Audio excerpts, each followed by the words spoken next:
मित्रों, जैसा भूमिका में बताया गया है कि हमारे शहरों में और शहरों से बाहर भी बहुत से एरियाज़ में लोग बाग अनअप्रूव्ड कॉलोनीज़ में या तो कॉलोनी विकसित हो जाती है, लोग जो डेवलपर्स हैं वो बना लेते हैं, या कुछ लोग उन कॉलोनी को बनने के बाद अपने मकान खरीद लेते हैं। अनअप्रूव्ड कॉलोनीज़ में मकान खरीदने के बाद कई प्रकार की कठिनाइयाँ, समस्याएं वो जो उपभोक्ता है अर्थात जो जिसने मकान बनाया उसको भी आती हैं। शहर के नाते भी सब लोगों को मिलकर के जब अभ्यास उनका होता तो उसमें कई प्रकार की कठिनाइयाँ आती हैं। कुल मिलाकर के डेवलपमेंट जो है अनप्लैन्ड, ये किसी भी तरीके से उचित नहीं माना जाता है। फिर भी मैं समझ सकता हूँ आखिर लोगों की मजबूरियाँ, क्योंकि उतने मकान भी जिस कीमत पर लोगों को चाहिए, जिस कॉस्ट के हिसाब से चाहिए, उतने न तो डेवलपर्स लाइसेंस लेके बना पाते हैं, और एचएसवीपी का भी एक लिमिटेड दायरा है, उस हिसाब से वो भी अपना बनाते हैं, तो सबके लिए शायद आवश्यकता पूर्ति नहीं होती है। तो ऐसे अनअप्रूव्ड कॉलोनीज़ का पिछले कई वर्षों से ये क्रम लगातार चलता रहा है। हमने जब शासन में आया तो विचार किया कि इन चीज़ों को कैसे दुरुस्त किया जाए, ठीक किया जाए, तो उस क्रम को आगे बढ़ाया। हमारे डिपार्टमेंट, चाहे अर्बन लोकल बॉडीज़ है, चाहे टाउन कंट्री प्लानिंग है, इवन गांव के आसपास भी कुछ कॉलोनियाँ बनती हैं, तो रूरल डेवलपमेंट को भी कहा है कि रेगुलेटेड कॉलोनीज़ की संख्या बढ़नी चाहिए, और जो पहले बन गई हैं उन पर कुछ ना कुछ जो पहले वाली शर्तें हैं उनमें कुछ छूट दे करके उनको अप्रूव करके, ताकि उनके ऊपर एक तलवार इलीगैलिटी का या एनक्रोचमेंट जो होती है उसका वो तलवार न लटके रहे, उनको सुविधा दी जाए। 2014 से 22 तक 685 कॉलोनी हमने नियमित की थी, और उसके बाद बहुत बड़ी संख्या में लोगों ने अप्लाई भी किया, हमने रजिस्ट्रेशन कराया। उसमें आज फिर इस वर्ष 2023 के अंदर पीछे 131 कॉलोनी का नोटिफिकेशन हुआ भी था, लेकिन उस समय टाउन कंट्री प्लानिंग की ओर से वो सारा तैयार नहीं था। आज कुल मिलाकर दोनों विभागों की ओर से, अर्बन लोकल बॉडीज़ और टाउन कंट्री प्लानिंग की ओर से मिलाकर वो 131 भी उसमें मिला ली गई हैं, तो 450 नई कॉलोनी को अप्रूवल ये दिया जाता है, जिसका सारा फॉर्मेलिटीज़ जो है वो दोनों विभागों ने पूरी कर ली है। नोटिफिकेशन या तो हो गया होगा या फिर आज हो जाएगा। ये भी बताना चाहूँगा कि पिछले हमारी सरकार से पहले 10 साल में जो अनधिकृत कॉलोनियाँ थी वो 874 अप्रूव हुई थी, और वो भी अप्रूव हुई। अब ये हमारे कार्यकाल में 1135 नई कॉलोनियाँ अप्रूव हो गई हैं, लेकिन आज भी 1856 कॉलोनियाँ और ऐसी हैं जो या तो अंडर प्रोसेस हैं, जो अप्रूव की जा सकती हैं, कुछ ऐसी हैं जो नॉर्म्स को पूरा नहीं करते हैं, वो अभी करने लायक नहीं हैं। उसमें आगे चल कर के देखेंगे कि किस प्रकार से उसमें से रास्ता निकाला जा सकता है, क्योंकि जो छूट है मुख्य रूप से मार्गों की हमने दी है। अभी कॉलोनी की अप्रोच 6 मीटर की होनी चाहिए, और इंटरनल रोड्स 3 मीटर से छोटी नहीं होनी चाहिए, क्योंकि ऐसा माना जाता है कि 3 मीटर एक आवश्यक ऐसी चौड़ाई है जिसमें वहाँ की कोई भी आकस्मिक सेवाएं भी देने के लिए आवश्यक है। मानो आकस्मिक में सबसे ज़्यादा होता है, कहीं आग लगने का भी कई बार ऐसा चांस बनता है, तो कम से कम अग्निशमन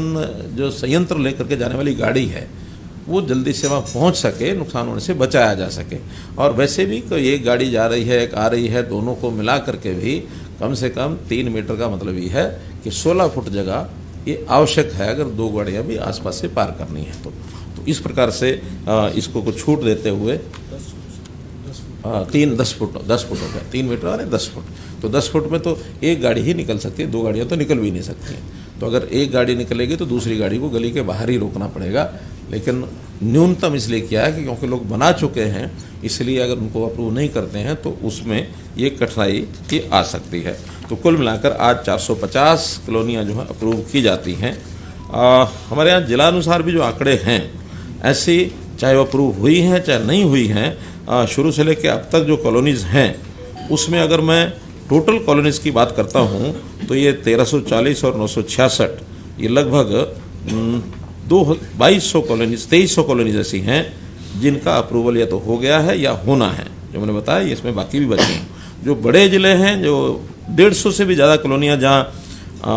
अनअप्रूव्ड थी, जिनमें कुछ हो गई, कुछ और आगे होंगी, उसमें कुछ 5-6 ज़िले हैं जिनका मैं नाम लेता हूँ। फरीदाबाद में ऐसी कॉलोनीज की संख्या 188 है, हिसार में 181 है, कुरुक्षेत्र में 169 है, पलवल में 201 है, सोनीपत में 162 है, यमुनानगर में 195 है। ये जब 150 से ऊपर हैं, बाकी 150 से कम भी हैं। तो आगे इसमें और भी विभाग को मैंने कहा है कि इसको जितने भी संभव हैं जल्दी से जल्दी विचार करके उसको किया जाए।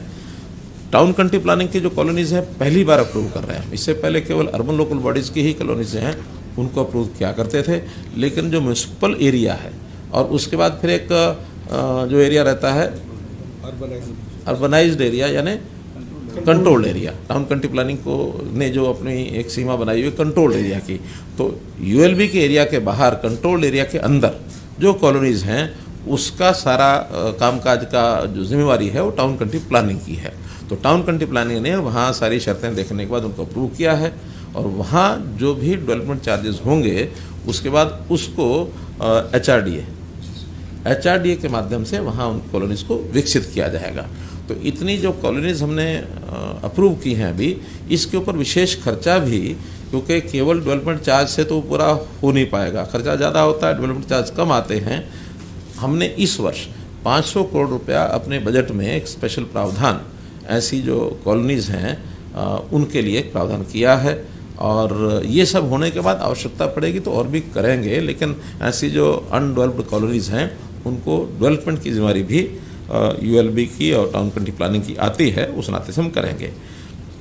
टाउन कंट्री प्लानिंग जो साइज़ रखा है छोटे से छोटा 2 एकड़ की अलग थलग जो कॉलोनी है उसको भी अप्रूव कर दिया है। 2 एकड़ से नीचे उसी कॉलोनी को अप्रूव किया गया है जो किसी ऐसी कॉलोनी पहले से बनी है उसके साथ लगती है। अप्रूव्ड कॉलोनी पहले है लेकिन उसके साथ 1-1.5 एकड़ का कोई है, उसको साथ लगती कॉलोनी को भी कर दिया है ताकि उसकी जो सेवाएं हैं रास्ते की बाकी सब पहले से अप्रूव्ड कॉलोनी के साथ वो जोड़ा जा सके। जो जिसको कहना चाहिए स्टैंड अलोन 2 एकड़ से कम नहीं किया है, तो 2 एकड़ से ऊपर की सब कॉलोनीज वो की हैं। कहीं कहीं अप्रूव्ड कॉलोनीज में पहले कुछ कमियां ये रह गई थी कि बीच बीच में जो खाली प्लॉट थे उन खाली प्लॉट को भी अनअप्रूव्ड श्रेणी में माना गया था। अब उन्होंने तय किया कि किसी अप्रूव्ड कॉलोनी के अंदर कोई छोटा आइसोलेटेड एक प्लॉट अनअप्रूव्ड की श्रेणी में था उनको भी सबको अप्रूव कर दिया है, ताकि वो जो बीच बीच में अनअप्रूव्ड की श्रेणी दिखा करके और कुछ खेल भी चलते थे वो खेल सारे हमने बंद कर दिए हैं। इन सब कॉलोनीज़ को हमने कहा कि पहले तो शर्त थी कि वहाँ कोई एक रेजिडेंट वेलफेयर एसोसिएशन बना करके वो यानी अप्लाई करे। बाद में बहुत जगह पर वो बना नहीं पाए हैं और बनाई तो रजिस्टर्ड नहीं थे, तो उस शर्त को हमने ख़त्म किया कि अब कोई भी उस कॉलोनी के 5 नागरिक जिनका मकान उसमें है वो मिल करके अगर अप्लाई करते हैं तो उस कॉलोनी को रजिस्ट्रेशन मान लिया जाएगा, उसके ऊपर हम काम करेंगे। और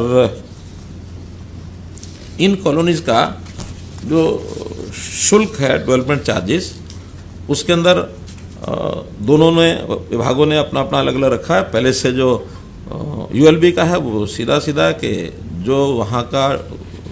रेट है यानी कलेक्टर रेट,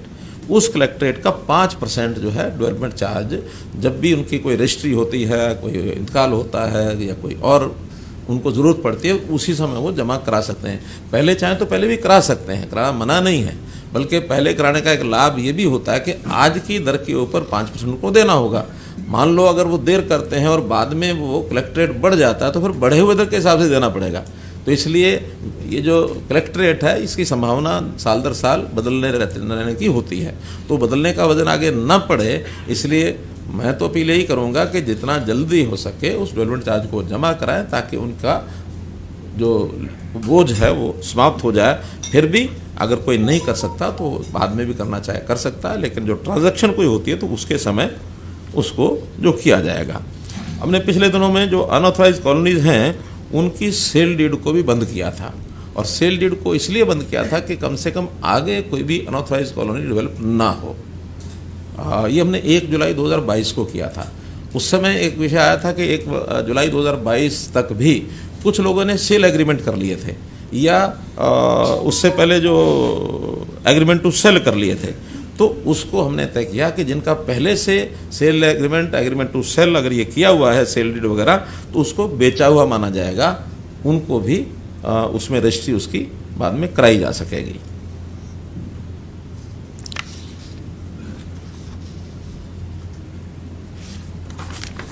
कुल मिलाकर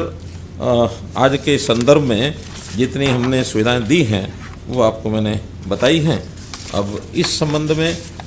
विधिवत इसका हाँ, हम यहाँ पर आपको जिलानुसार उसका एक मैप दिखाएंगे कि किस ज़िले में किस शहर में क्या स्थिति है, और इसी दौरान यहाँ के कार्यक्रम से मैं जो हर स्थान पर आज हमने कॉलोनी के हिसाब से या कहीं कहीं नगर के हिसाब से वहाँ पर ये सारा कार्यक्रम चल रहा है, तो उन नगरों में या उन जिला केंद्रों में उस ज़िले की अथवा उस निगर की कॉलोनीज़ वहाँ के स्थानीय जो आयोजक हैं उसको दिखा सकेंगे। और अब हम वहाँ से डिस्कनेक्ट होकर के आपके सामने पूरे जो प्रदेश का ये जो नक्शा है ये आपके सामने रखेंगे। तो इसी के साथ में जो लोग ऑनलाइन जुड़े हैं उन लोगों का आभार करते हुए और यहाँ उनको डिस्कनेक्ट करने के लिए मैं कहता हूँ। और अब ये जो जिला अनुसार इसका एक स्लाइड है वो दिखा दीजिए। सोनीपत जिला जिसके अंदर गोहाना, गन्नौर, सोनीपत और खरखोदा, इन चारों में ये जो ग्रीन कलर किया हुआ है ये कॉलोनीज तो पहले से अप्रूव हैं, और जो येलो कलर किया है, किसी एक नगर को ज़रा एनालाइज करो। हाँ, ये जो येलो किया है ये आज अप्रूव किया है, और जो रेड है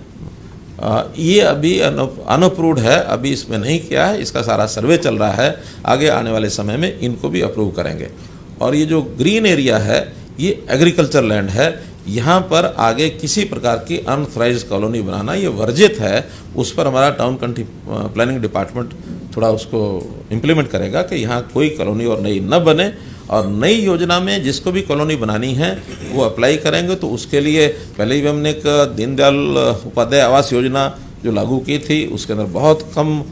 ईडीसी का या बाकी खर्चे कम करके किए थे, और भी डिपार्टमेंट इसके अलावा कुछ सस्ती कॉलोनीज बन जाए कम खर्चे से, तो ऐसा कोई प्रावधान करने के लिए मैंने कहा है ताकि गरीब व्यक्तियों को और मकान सुविधा से मिलें। सरकारी तौर पर हमने ये भी विचार किया कि हर ज़िले में 5000 मकान आवश्यकता के हिसाब से, कहीं कम होंगे कहीं ज़्यादा होंगे, 1 लाख नए मकान बनाने का भी हमारा प्रावधान चल रहा है। उसमें HSPP कुछ उनके पास ज़मीनें हैं उसके ऊपर, और वो प्रयत्न कर रहे हैं ताकि उसको हम आगे लागू कर सकें। हाँ, लोकल डिस्कनेक्ट करो। अब मैं अनुरोध करूंगा सभी जिलों से कि कार्यक्रम के अगले चरण में जो लोकल नक्शे हैं और जो हमारे परिवार वहाँ इकट्ठे हुए हैं शहरी क्षेत्रों के, तो सभी DMCs वो लोकल नक्शे वहाँ सबको दिखाएं कि कौन सी कॉलोनियाँ डिटेल में अधिकृत हुई हैं, ताकि इसकी विस्तृत जानकारी लोगों को मिल सके। और अब हम यहाँ से इस कार्यक्रम को समाप्त करते हैं। मैं माननीय मुख्यमंत्री जी का बहुत बहुत हार्दिक धन्यवाद करता हूँ। नहीं, आज किस जिले में कितनी कॉलोनी है ये बताना है। आज में फरीदाबाद में 59, फतेहाबाद में 16, गुरुग्राम में 3, हिसार में 20, झज्जर में 25, कैथल में 30, आपको सब लिखित मिलेगा, करनाल में 2, कुरुक्षेत्र में 25, नूह में 35, पलवल में 31, पानीपत में 22, रेवाड़ी में 14, रोहतक में 32, सिरसा में 9, सोनीपत में 35, और सबसे ज़्यादा है यमुनानगर में 92 92।